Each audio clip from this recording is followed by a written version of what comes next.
Bismillahirrahmanirrahim. Assalamualaikum warahmatullahi wabarakatuh. Alhamdulillah hamdan katsiran tayyiban mubarakan fihi mubarakan alaihi kama yuhibbu rabbuna wa yarda. Wa usalli wa usallim ala nabiyyina al-karim Muhammadin wa ala alihi wa ashabihi man tabi'ahum bi ihsanin ila yaumiddin. Kaum muslimin sidang jamaah salat maghrib rahimani wa rahimakumullah. Alhamdulillah, henti-hentinya kita bersyukur kepada Allah Subhanahu wa taala. Kita selalu menyanjung, memuja dan memuji Allah Subhanahu wa taala, bersyukur kepada Allah Subhanahu wa taala atas limpahan nikmat, karunia, taufik, kemudian pertolongan dari Allah Subhanahu wa taala kepada kita setiap hari. Yang dengan hal itu semuanya Allah memudahkan urusan kita.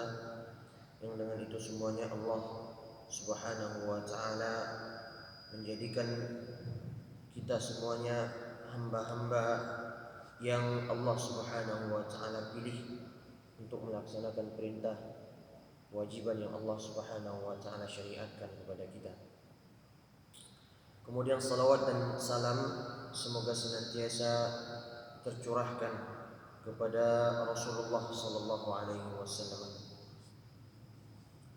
Rasulullah sallallahu alaihi wasallam yang telah menyampaikan seluruh isi risalah wahyu yang Allah Subhanahu wa taala titipkan kepadanya.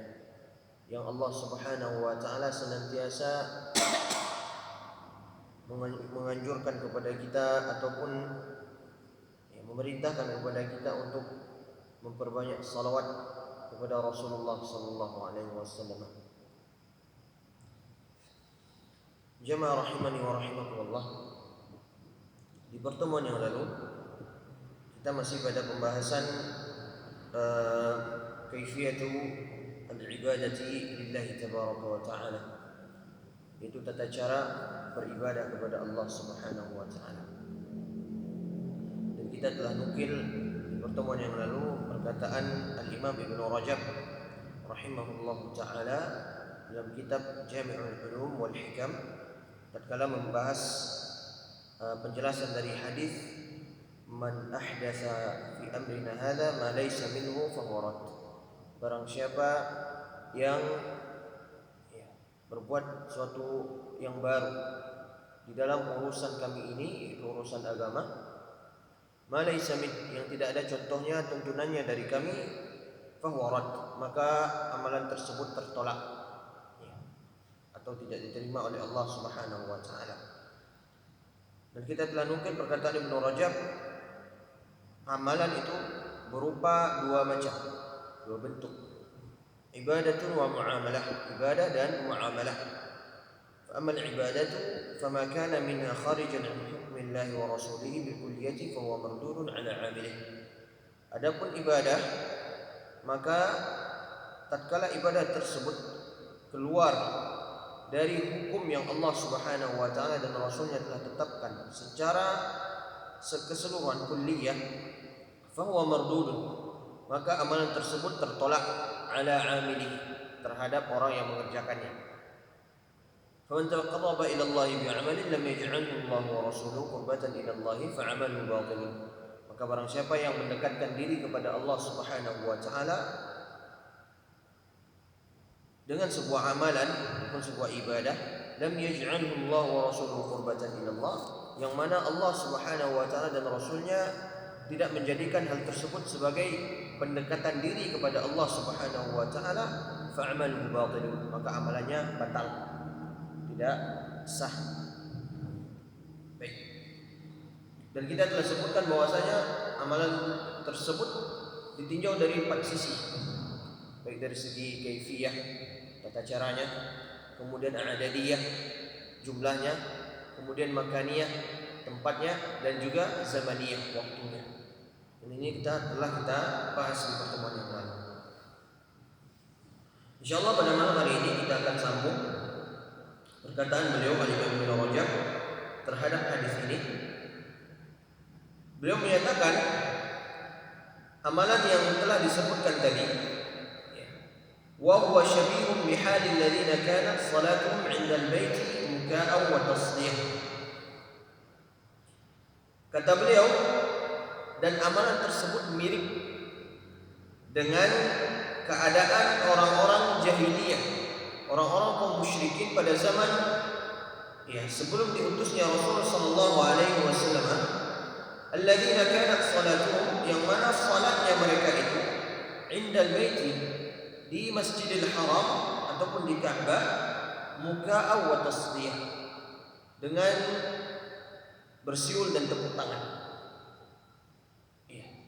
Maka oleh karenanya Allah Subhanahu wa taala menyebutkan di dalam surah Ali Imran, kata Allah Subhanahu wa taala, "Wa ma kanat salatuhum fil baiti indal baiti illa muka'an wa tasdih."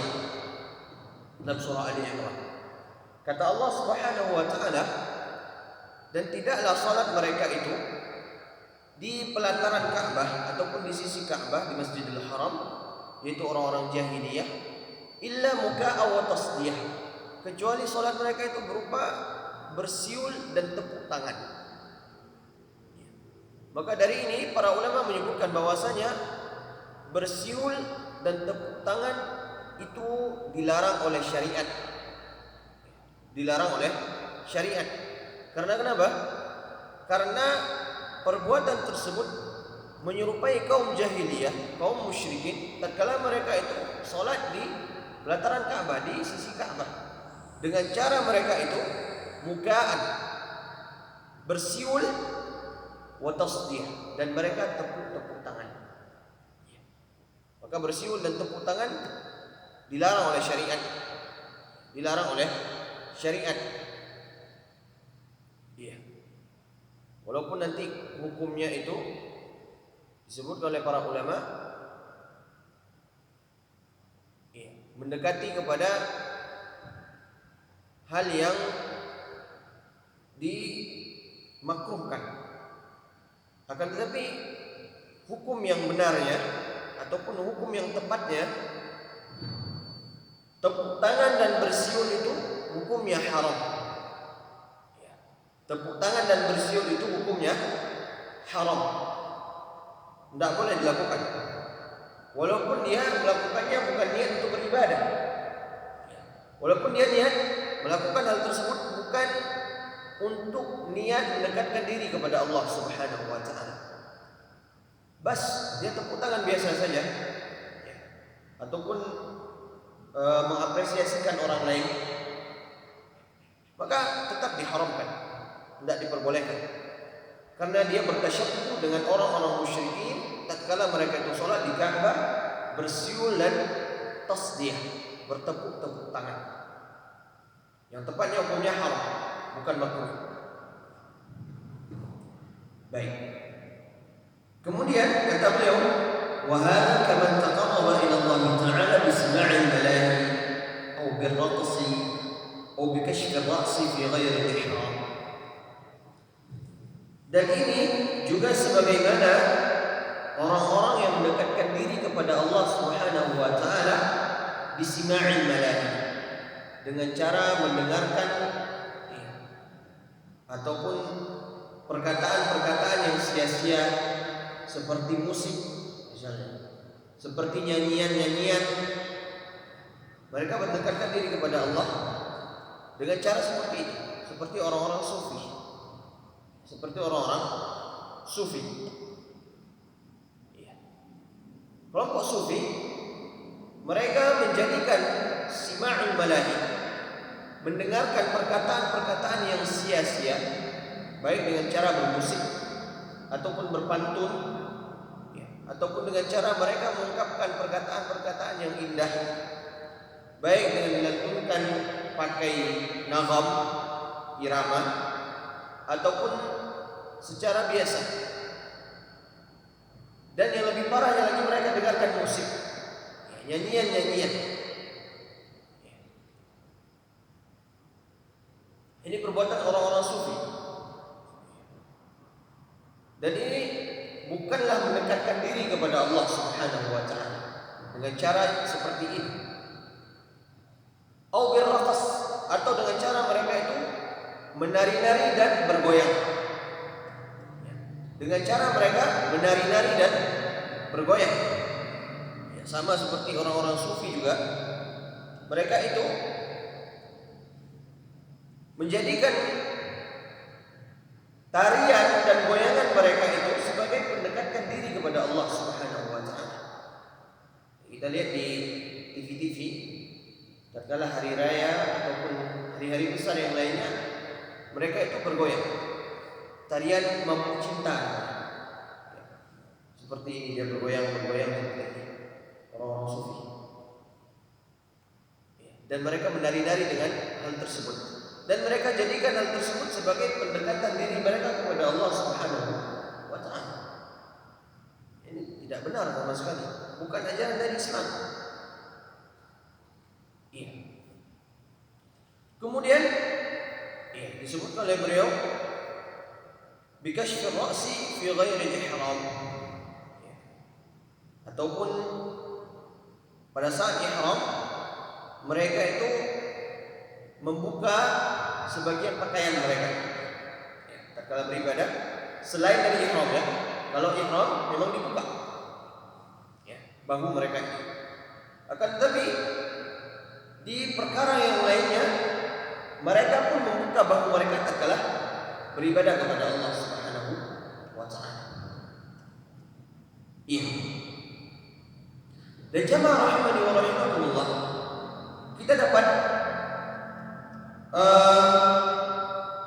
menilai sendiri dari perbuatan-perbuatan yang telah disebutkan oleh beliau di sini, bahwasanya sima'ul malahi, mendengarkan nyanyian dan musik-musik, ataupun mendengarkan perkataan-perkataan sia-sia, kemudian bergoyang, ini hal semuanya mana ada ibadahnya? Kapan Allah Subhanahu wa taala jadikan nyanyi-nyanyian, musik-musikan dan menari-nari bergoyang-goyang itu sebagai ibadah? Kapan Allah jadikan hal tersebut itu sebagai mendekatkan diri kepada Allah Subhanahu wa taala? Mana hadis yang disampaikan oleh Rasulullah SAW ataupun perbuatan para sahabat yang menyatakan bahwasanya mendengarkan musik, nyanyi-nyanyian dan menari-nari, bergoyang-goyang, joget-joget itu sebagai ibadah kepada Allah Subhanahu wa taala, sebagai pendekatan diri kepada Allah Subhanahu wa taala. Dan tidak benar semuanya. Ini adalah perbuatan-perbuatan baru. Ini adalah muhdatsat.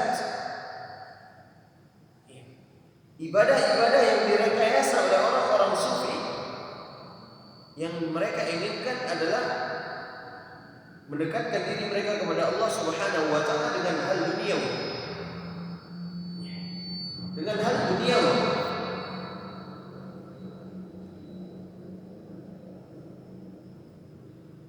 Dan orang-orang seperti inilah yang dapat merusakkan agama. Orang-orang seperti ini yang paling banyak merusak agama Islam. Mereka katakan bahwasanya ini syariat. Mereka katakan bahwasanya ini adalah bagian dari mendekatkan diri kepada Allah Subhanahu wa taala. Ya. Padahal hal itu bukan mendekatkan diri kepada Allah, bukan beribadah kepada Allah Subhanahu wa taala. Seperti orang yang berzikir kepada Allah Subhanahu wa taala. Kemudian mereka goyangkan zikir kepala-kepala mereka.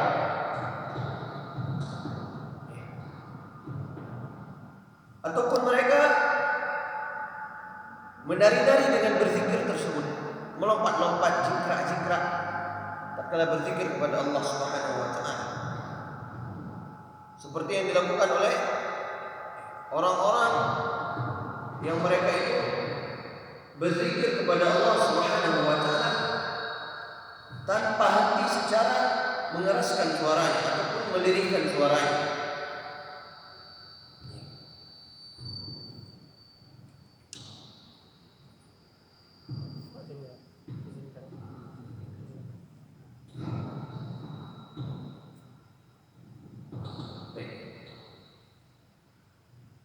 Iya.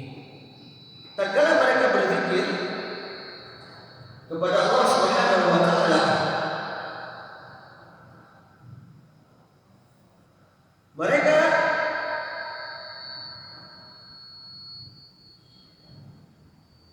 mereka memasukkan hal-hal duniawi dalam rangka mereka itu mendekatkan diri kepada Allah Subhanahu wa taala. Zikirnya benar, tidak salah zikir. Kemudian ibadah mereka itu benar. Mereka ingin berzikir kepada Allah Subhanahu wa taala.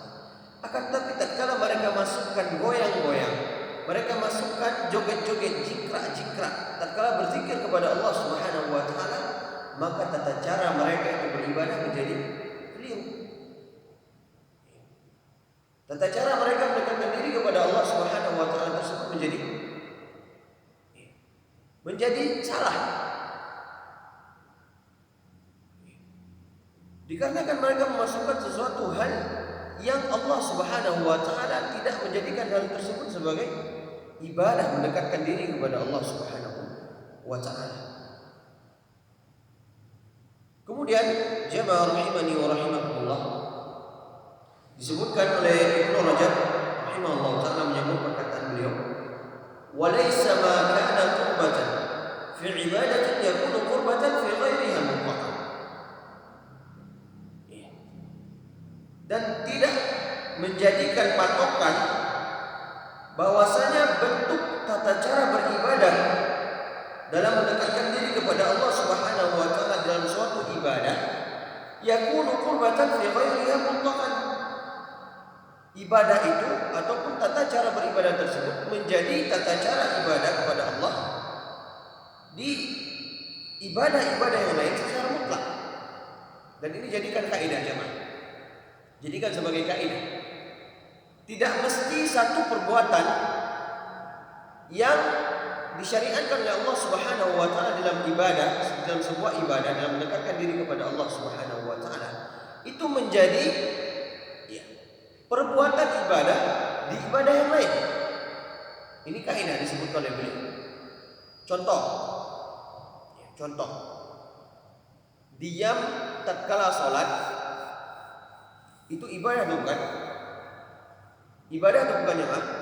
Diam tatkala salat ibadah atau bukan? Ibadah. Ibadah diam tatkala salat. Kalau kita berbicara batal enggak salat? Batal salat kita.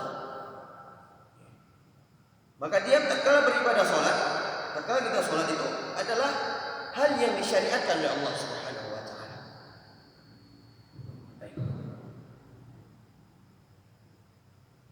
Kemudian kita bawa diam ini tatkala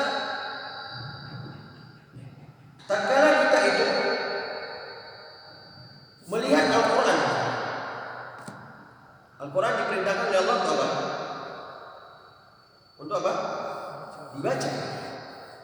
Tapi ada orang, dia hanya ambil Al-Quran, dia lihat saya, dia diam. Maksudnya apa? Maksudnya biar dia melihat Al-Quran tersebut dengan cara diam lebih khusyuk, ataupun lebih tenang. Kira-kira diamnya itu bernilai ibadah atau bukan? Bernilai ibadah atau tidak ya, Pak? Bernilai ibadah atau tidak? Tidak bernilai ibadah. Tidak bernilai ibadah.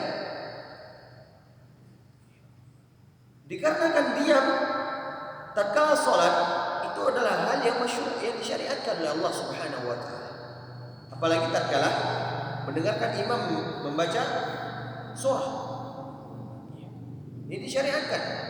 Akan tapi diam tatkala melihat Al-Quran, ini disyariatkan atau tidak? Tidak disyariatkan. Bahkan diperintahkan untuk kita baca Al-Quran tersebut. Maka diam tatkala kita sholat tidak menjadi adalah ibadah, dan tidak menjadi ibadah tatkala kita diam melihat Al-Quran.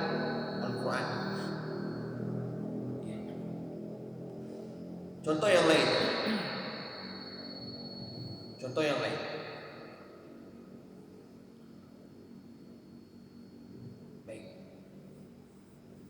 Seperti rukuk tak kalah salat. Rukuk tak kalah salat adalah salah satu bentuk pendekatan diri kepada Allah Subhanahu wa taala yang disyariatkan tatkala kita salat.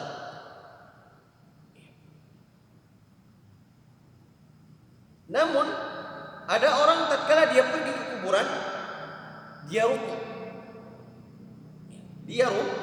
Dia rukuk di kuburan tersebut. Alasannya apa? Karena ingin beribadah kepada Allah Subhanahu wa taala. Tatkala di kuburan tersebut. Kira-kira rukuknya tatkala di kuburan bernilai ibadah atau tidak? Tidak bernilai ibadah. Akan tapi rukuknya tatkala salat bernilai ibadah.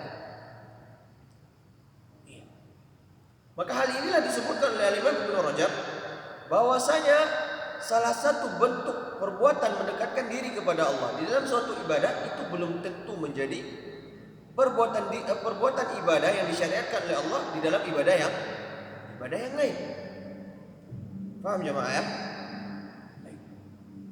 Kemudian disebutkan oleh beliau Imam Ibnu Rajab sebuah contoh di dalam hadis yang diriwayatkan oleh Imam Bukhari. Faqad ra'a an-nabiy sallallahu alaihi wasallam rajulan qa'iman fi asy-syamsi fa sa'ala 'an. Rasulullah sallallahu alaihi wasallam pernah melihat seseorang laki-laki yang dia itu berdiri di bawah terik matahari. Fasa'ala 'an. Kemudian Rasulullah menanyakan kepada seseorang tentang orang ini, tentang perbuatan orang ini. Apa yang dia lakukan dengan hal tersebut. Dan ini menjadi pedoman bagi kita bahwasanya tatkala kita melihat amalan orang lain, jangan kita langsung fituk. Jangan kita itu langsung menilainya buruk. Tanya dulu tentang perbuatan tersebut. Benar atau tidak? Maka disebutkan faqila, dikatakan innahu nadhara an yaquma wa la yaq'ud wa la yastadilla wa ayyasum. Disebutkan kepada Rasulullah sallallahu alaihi wasallam tentang orang yang berdiri di bawah terik matahari tersebut. Innahu nadhara, bahwasanya orang tersebut nadhara, dia bernadar an yaquma, agar senantiasa dia itu terus berdiri, wala yaq'uda, dan tidak ingin duduk, wala yastadillah, dan dia tidak mau berteduh dari terik matahari tersebut, wa ayyasumah, dan dia berpuasa. Di sini ada 3 bentuk dari ibadah jemaah rahimani wa rahimakumullah. Yang pertama apa? Berdiri. Salat disyariatkan apa jemaah? Berdiri. Kecuali ada uzur yang menghalang seseorang itu untuk berdiri, baru diperbolehkan dia duduk, berbaring ataupun isyarat.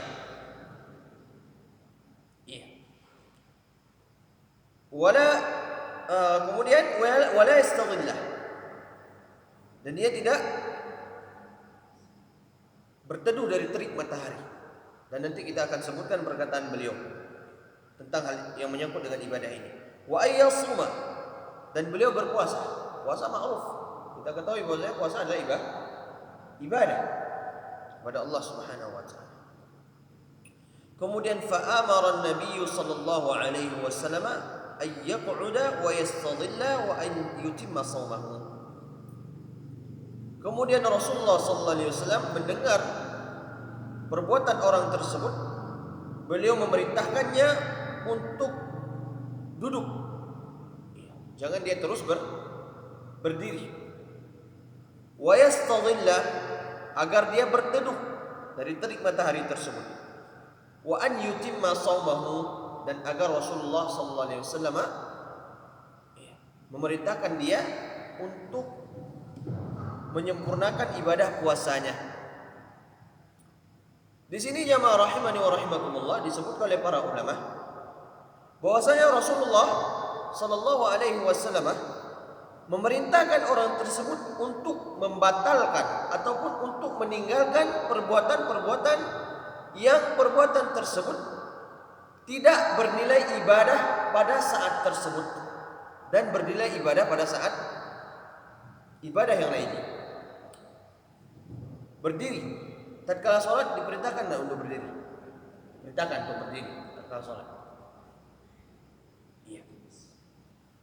Kemudian wala yastadilla, terkena terik matahari diperintahkan tak tatkala wukuf di Arafah. Berdiri di bawah terik matahari diperintahkan bukan untuk tatkala berdiri di Arafah, di wukuf di Arafah.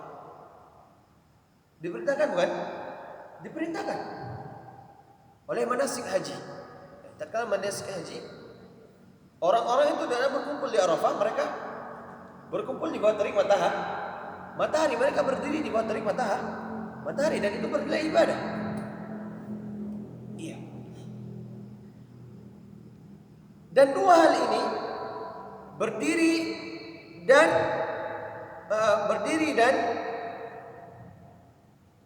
terkena terik matahari diperintahkan oleh Rasulullah sallallahu alaihi wasallam untuk meninggalkannya, untuk membatalkannya. Padahal hal tersebut adalah ibadah di perbuatan ibadah di ibadah-ibadah yang lainnya. Akan tetapi pada saat itu Rasulullah sallallahu alaihi wasallam memerintahkan orang tersebut untuk membatalkan perbuatannya. Dikarenakan jamaah kenapa? Dikarenakan hal tersebut tidaklah bernilai ibadah pada saat dia melakukan hal tersebut pada waktu itu. Kemudian wa an yutimma shaumahu, dan Rasulullah memerintahkan untuk menyempurnakan ibadah puasa. Memerintahkan ibadah puasa.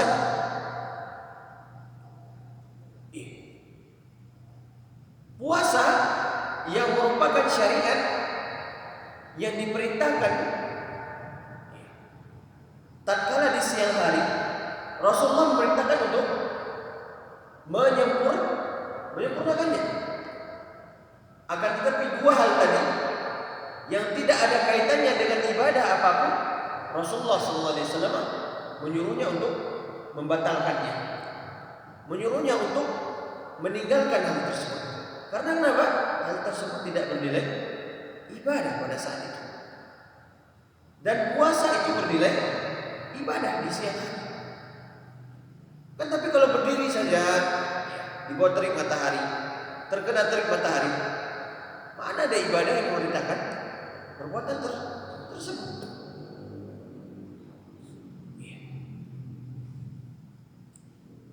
Kemudian jamaah rahimani wa rahimakumullah, disebutkan oleh beliau ma'anna al-qiyamah ibadatun fi mawadi' akhar, yang mana bahwasanya berdiri itu adalah ibadah di tempat-tempat ibadah yang lainnya. Perbuatan ibadah di tempat ibadah yang lainnya. Kita telah sebutkan pada saat sholat ataupun pada saat azan, itu menjadi ibadah berdiri tersebut. Wal buruzu lisyamsi qurbatun lil muhrim, dan terkena terik matahari adalah ibadah bagi orang-orang yang ihram, khususnya tatkala mereka itu wukuf di Arafah, di padang Arafah. Baik, mungkin pada malam hari ini kami cukupkan dulu sampai di sini. Insyaallah di pertemuan yang akan datang kita akan masuk di pembahasan yang baru. Jika ada yang ingin disampaikan atau yang ingin ditanyakan, maka kami persilakan. Pernah suatu ketika kita lihat ada sebagian sekelompok orang itu ketika mungkin dalam rangka menghargai gurunya, ya, yang datang mereka berdiri. Dan dahulu juga dalam sirah Nabawiyah pernah ketika selesai perang Khandak. Kalau tidak salah ketika di Bopangnya antara Sa'ad bin Rabi atau Sa'ad Ubadah atau Sa'ad bin Mu'az. Ketika beliau yang terkena panah ingin menghukum Bani Quraidah yang berkhianat. Ketika tiba saat Rasulullah menyuruh sahabat untuk berdiri. Hargailah pimpinan kalian. Bilang saat itu pimpinan dari suku Aus, Ansar. Ini bagaimana dalam menyikapi hal ini? Jika hari ini mungkin sebagian sekelompok orang itu mempraktekkan itu. Datang gurunya mereka sambut dengan berdiri.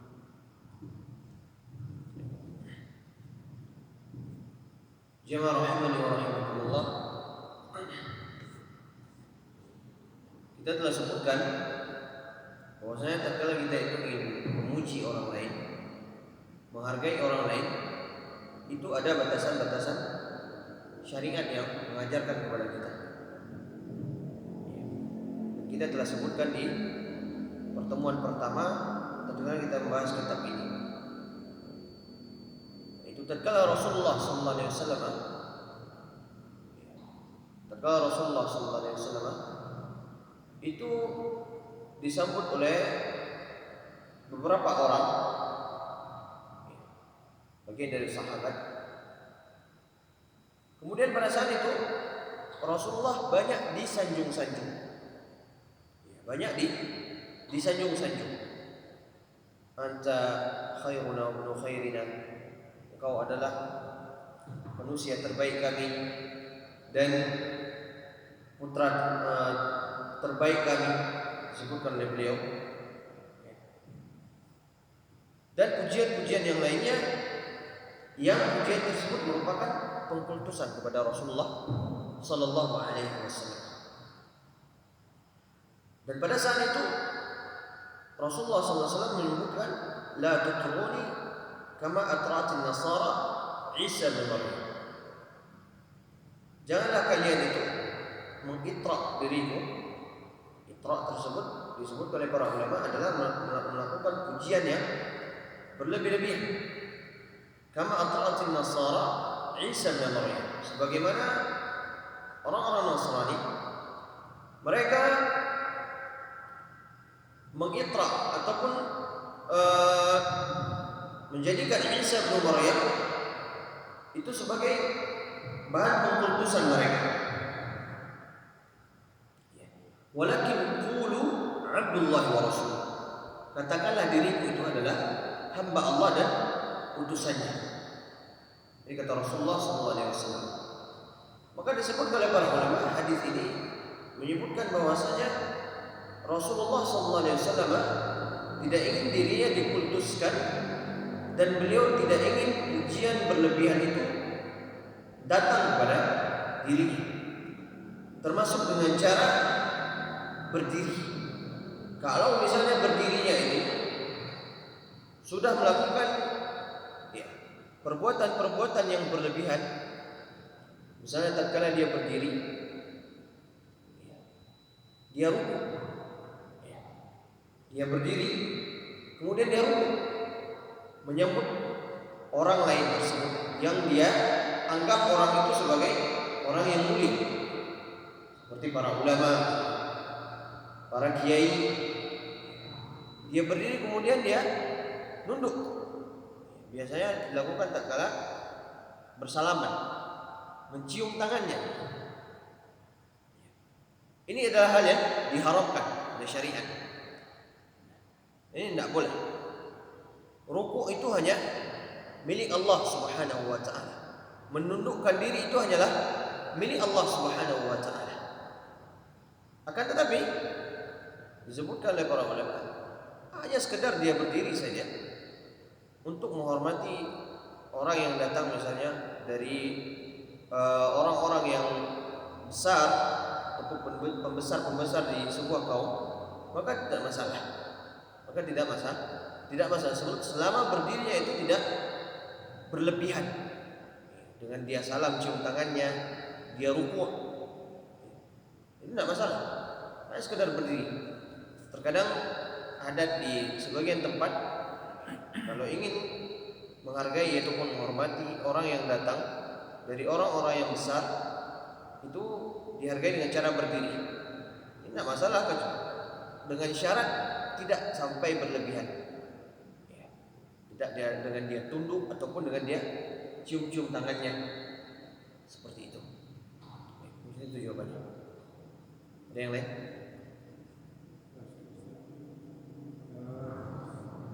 Mengenai nyanyian tadi yang seperti lantunan seperti itu. Ya. Nah, seperti nasyid itu apakah diharapkan juga? Itu kan suatu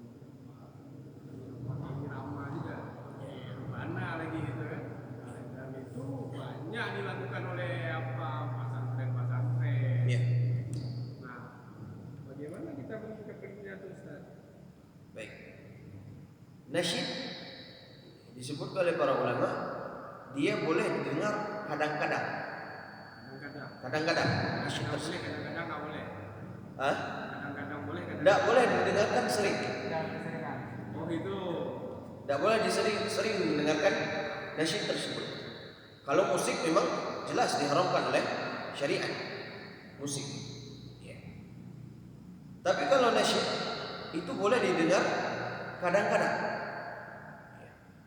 Dengan syarat tidak pakai musik, seperti rebana, pakai rapai misalnya. Ini tidak boleh. Ya. Boleh dipakai rapai ataupun rebana dengan syarat tatkala hari raya ataupun hari-hari besar tertentu, seperti walimah. Dan ini hanya dilakukan oleh anak-anak kecil, wanita-wanita yang ingin menghibur pengantin wanita. Dan ini tidak boleh ditonton oleh orang lain.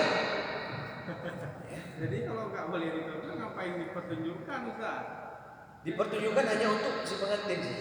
Oh itu, Nah, dalam ruangan sendiri pengantin itu orang iya. mana khusus gitu. Karena kenapa? Disebut oleh para ulama hikmahnya.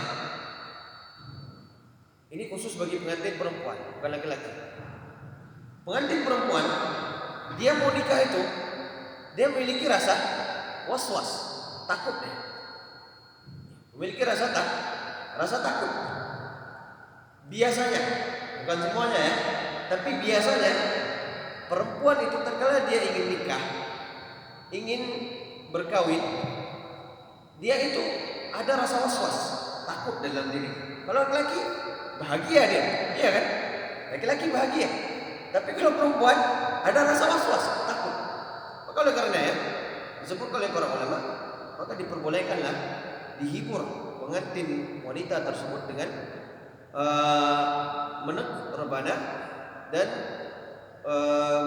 melantunkan nasyid-nasyid atau syair-syair yang membangkitkan semangatnya untuk beribadah kepada Allah Subhanahu wa taala. Itu adalah ibadah kepada Allah Subhanahu wa taala. Berarti nggak haram.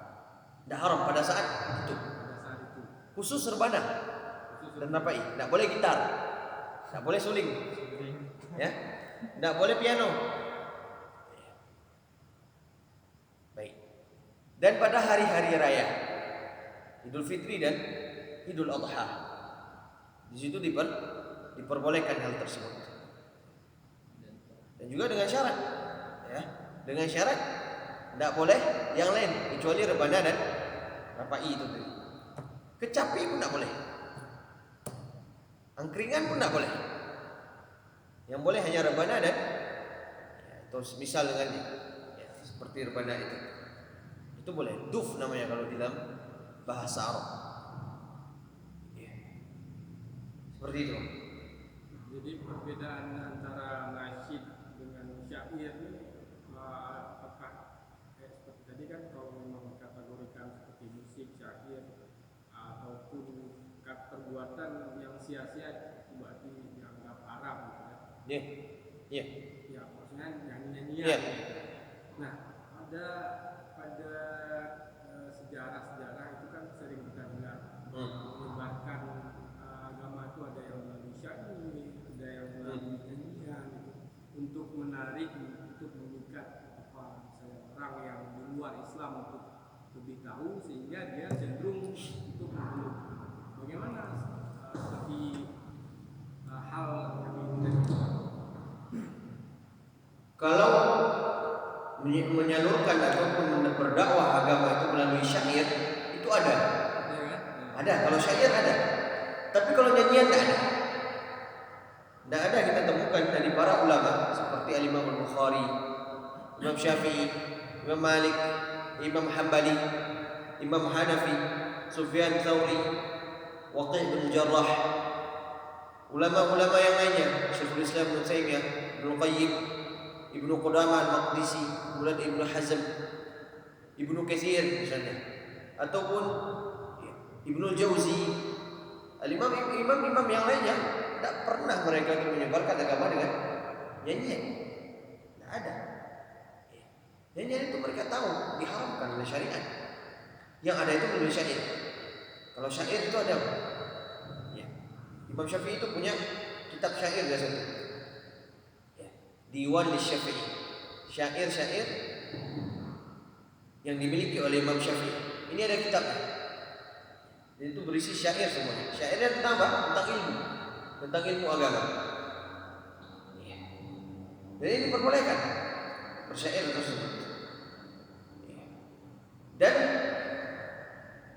pada saat dia bersyair, maka disyariatkan kepada dia ataupun dianjurkan kepada dia untuk memilih kata-kata yang bagus, tidak kata-kata yang haram, tidak kata-kata yang bersifat sia-sia saja.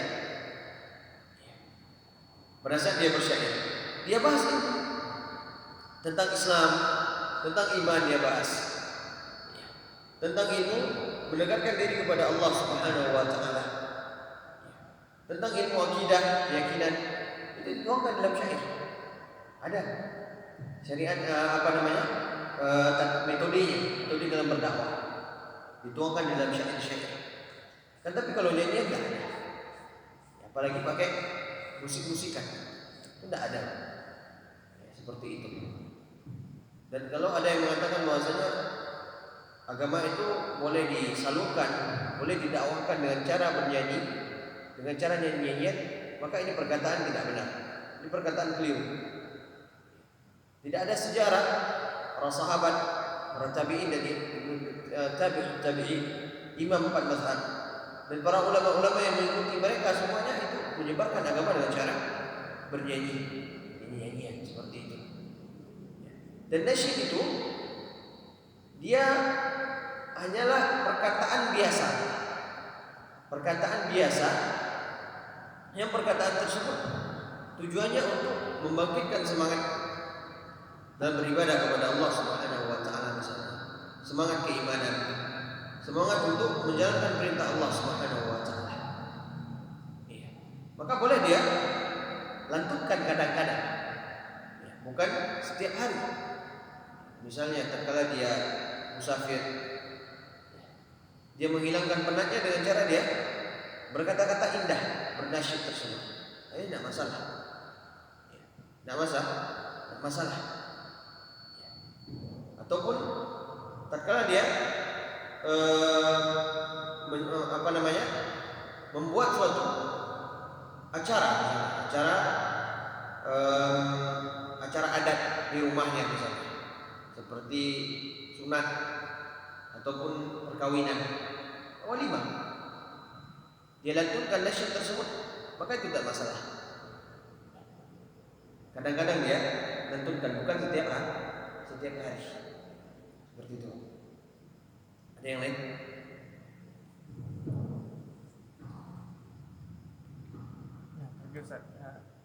Pernah suatu ketika antar rombongan satu pesantren yang kebetulan di sana ada kuburan yang dianggap keramat. Yeah. Jadi kebetulan di sana ada yang merokok. Ya, salah satu di antara mereka itu ada yang merokok. Karena ada tulis itu, nggak boleh merokok di dekat kuburan fulani, abu ini. Dia buang rokokan. Itu termasuk bagaimana hukumnya? Sedangkan dia lagi asik merokok, di mana-mana dia merokok. Tapi ketika kedengar itu ada kalimat larangan dia merokok di daerah sekitaran makam tersebut, dia buang rokok. Kalau niat dia buang rokok itu hanya niat sebagai mematuhi peraturan, ya, ataupun menghargai aturan dari setempat, maka hal itu boleh-boleh saja. Rokoknya sendiri haram, ya. Rokoknya sendiri itu haram.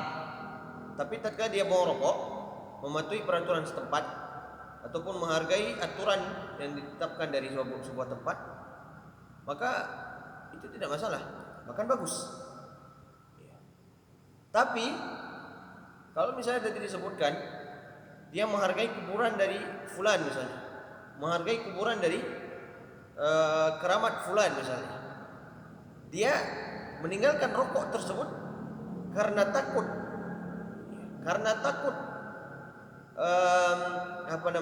dapat mudarat dari kuburan tersebut, maka dia terjatuh ke dalam kesyirikan. Terjatuh ke dalam kesyirikan. Karena kenapa?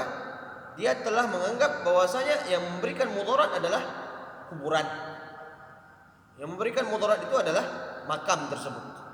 Maka dia terjatuh ke dalam kesyirikan. Ya. Akan tapi kalau dia hanya sekedar untuk mematuhi peraturan setempat, menghargai, itu tidak masalah. Bahkan bagus dia tinggalkan rokok tersebut. Seperti itu. Kalau sudah sampai waktunya, kita cukupkan sampai di sini. Subhanakallahumma wa bihamdik, asyhadu an la ilaha illa ant, astaghfiruka wa atubu ilaik. Assalamualaikum warahmatullahi wabarakatuh.